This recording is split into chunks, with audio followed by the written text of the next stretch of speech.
Good morning from Warsaw. You're watching World News. I'm Anna Kalczyńska. Polish Prime Minister Donald Tusk has said that Poland will look at gaining access to nuclear weapons, as well as introducing military training for all adult men, with the program expected to be ready by the end of the year. In recent comments, the Polish Prime Minister outlined plans to expand Poland's military, increasing the total number of troops, including reservists, from around 200,000 to 500,000. He stressed the need for large-scale military training for all adult men, reinforcing the country's defense capabilities. He also acknowledged that women may take part in military training, but noted that, in his words, quote, war is still at a greater extent the domain of men. Poland is already allocating 4.7% of its GDP to defense this year, the highest percentage among NATO members. Tusk suggested that this could increase further, saying defense spending should rise to 5%. And Donald Tusk's proposal came just one day after European leaders backed plans to spend more on defense, an initiative they are calling Rearm Europe. Here's more on the topic from TVP World Defense correspondent Marek Steele. Plans that could provide as much as 800 billion euros to beef up the bloc's defense consist of unleashing the use of public funds for defense at the national level. What's important is that the strong signal has been already sent that we need, as Europe, spend more on defense and we need new tools. A new loan instrument will provide 150 billion euros in loans to member states, and more EU funds are to be directed towards defense-related investments. Defense is something that the European Union did not do as part of the core business that it was also set up to do. So this is basically groundbreaking. The money could go to many different areas within defense, but it seems that arms production will be central. The defense sector says it is ready for the challenge. The European defence industry is fully able and ready to rapidly increase production further, deliver at pace and meet European needs as soon as orders are placed. Poland hopes to secure billions of EU funds for its border reinforcement project called East Shield, which is aimed at slowing down a possible Russian invasion. Russian airstrikes pounded the Donetsk region of Ukraine on Friday. The deadliest attack hit the town of Dobropillya, where at least 11 people were killed and 30 injured. According to local authorities, the death toll could still rise as people may be trapped under the rubble. 8 apartment buildings have been damaged. First responders have been dispatched to the scene and rescue operations continue. Russia has increased the intensity of its air offensive over the last 2 weeks, repeatedly striking various parts of Ukraine and killing dozens of civilians. On Thursday, US President Donald Trump made the decision to stop sharing military intelligence with Ukraine, sparking concerns that Russian strikes on Ukrainian cities may now come without prior warning. Because Russia is, quote, pounding Ukraine on the battlefield, these are Donald Trump's words, the US president said he is strongly considering imposing large-scale sanctions and tariffs on Russia until a ceasefire and peace agreement with Ukraine are reached. He also, however, compared his relationships with Moscow and Kiev, telling reporters at the White House that dealing with Ukraine is difficult and that negotiations with Russia may be easier. We're doing very well with Russia, but right now they're bombing the hell out of Ukraine, and I'm finding it more difficult, frankly, to deal with Ukraine. And they don't have the cards. They don't have the cards. As you know, we're meeting in Saudi Arabia on sometime next week, early, and we're talking.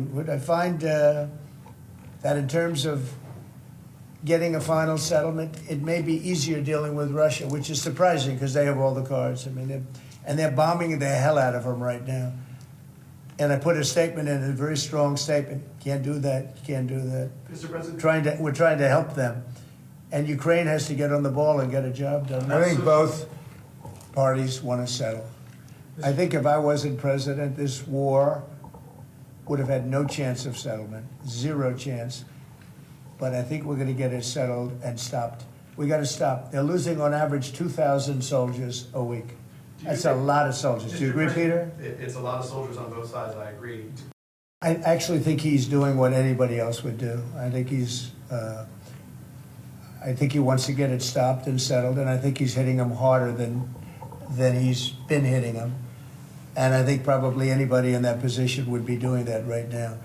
He wants to get it ended, and I think Ukraine wants to get it ended, but I don't see, it's crazy. They're taking tremendous punishment.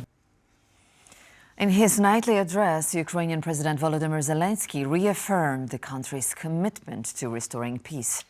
He highlighted ongoing diplomatic and military efforts to defend Ukraine's sovereignty. Zelensky also provided an update on securing international financial support, including funding from European Union countries. This week, we significantly increased European support, both at the EU level and from individual countries. Norway has made a particularly strong decision to increase its funding for Ukraine's resilience. The announced aid level for this year has been raised to $7.7 billion, with the majority allocated for weapons production in Ukraine. This will be of great help. Thank you. We are also awaiting decisions from other Northern European countries. France will accelerate its security assistance.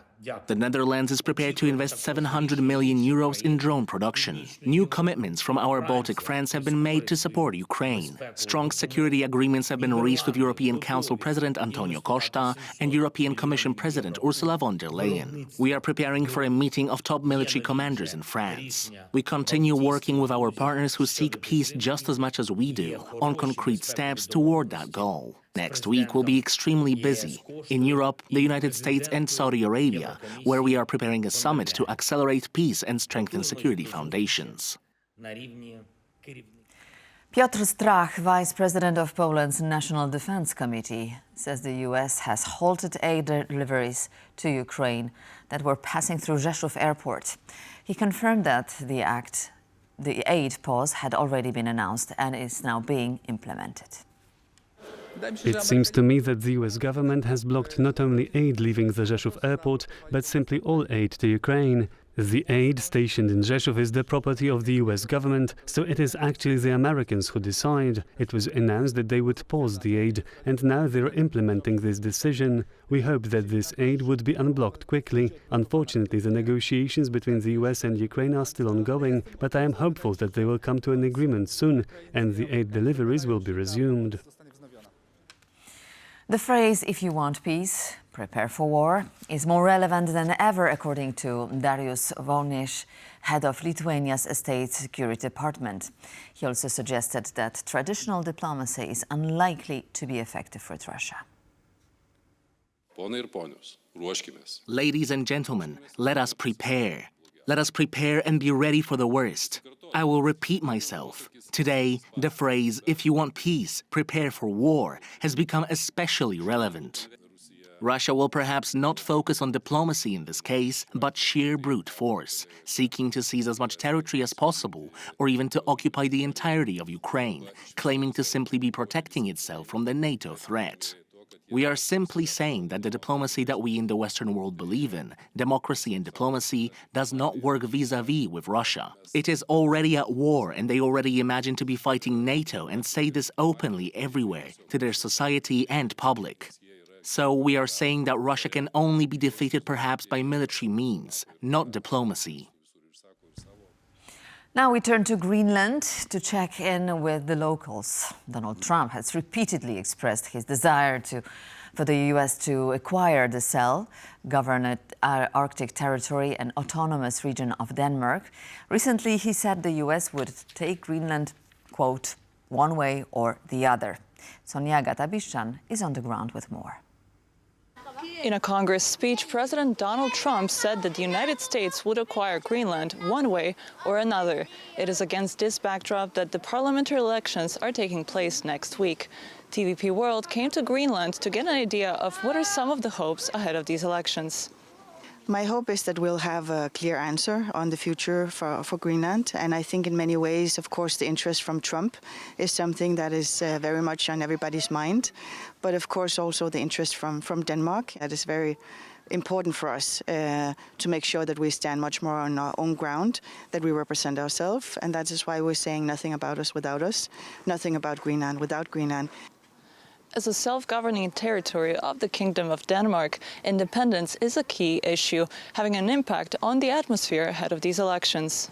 So I think the last part of the election is to be able to try to find some kind of common ground in the debates. They don't want to have a sovereign state.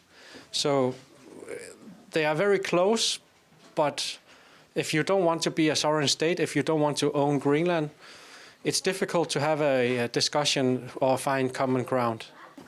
The elections are scheduled for 11th of March and they will determine 31 members of the Greenlandic Parliament. From Nuuk for TVP World, Sonja Gatavishchan. Protests in Greece on Friday led to riots in the capital city of Athens. Thousands had gathered ahead of a no-confidence vote over a deadly 2023 rain collision. Protesters clashed with riot police and Molotov cocktails and fireworks exploded in the street. Several were arrested. It is the third protest in a week against the center-right government. The protesters are holding politicians responsible for the disaster that saw 57 people killed 2 years ago. 2 trains collided head-on near the city of Larissa in the tragedy. Most of the victims were students. While rail officials have been charged for the accident, no politician have been held accountable for what the protesters see as years-long negligence of the country's infrastructure.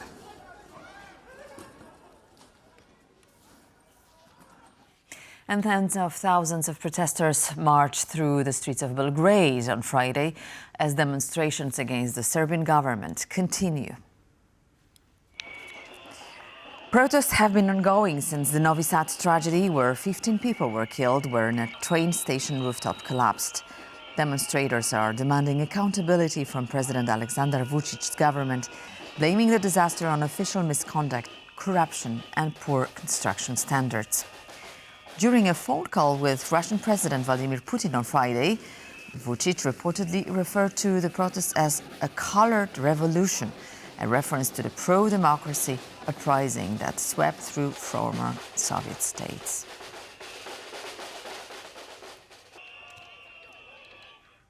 Speaking at the World Trade Organization's headquarters in Geneva, former German Chancellor Angela Merkel said that preserving and improving multilateralism is a key tool to foster international collaboration. Merkel delivered her presidential lecture, Empowering Women Through Multilateral Cooperation, on the eve of International Women's Day.